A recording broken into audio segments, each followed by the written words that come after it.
వీడియోలో చెప్పాను కదండి మీకు నిన్న నాకు ఒకదాని తర్వాత ఒకటి ఇంట్లో పని లేనట్టుగా ఒకదాని తర్వాత ఒక పని తగులుతుందని.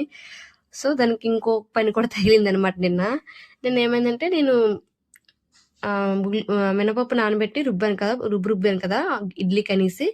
అయితే ఇంట్లో కొంచెం ఇడ్లీ నూకుంటే కొంచెం ఇడ్లీ నూక వేయించాను.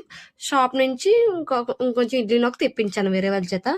అయితే నేనేం చేశాను, అది ఇడ్లీ నాకు కొంచెం డౌట్ వచ్చింది ఆ నూక చూడగానే.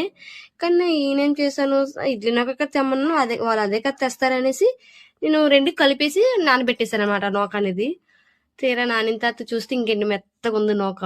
ఏకంగా అప్పుడు అర్థమైంది, నాకు డౌట్ వచ్చినట్టు ఇది ఉప్మా నూకే అనేసి.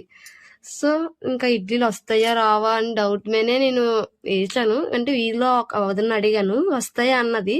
సో ఏదైతే అదే అవుతుంది అనేసి నేను నూక వేసేసి పిండి గట్టకు శుభ్రంగా కలిపేసి సాల్ట్ వేసేసి ఇడ్లీ పెట్టి చూసాను పర్లేదు. ఇడ్లీ కూడా బాగా వచ్చింది, సాఫ్ట్గా ఉంది, నాకైతే నచ్చింది.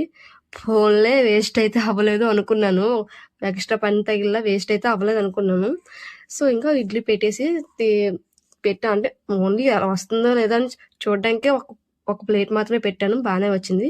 ఒక పక్క ఇడ్లీ చూస్తుంటే ఇంకో పక్క అన్నం పొంగిపోతుంది. అంతే ఈ వీడియో. ఇంకా bye bye, please subscribe to my channel.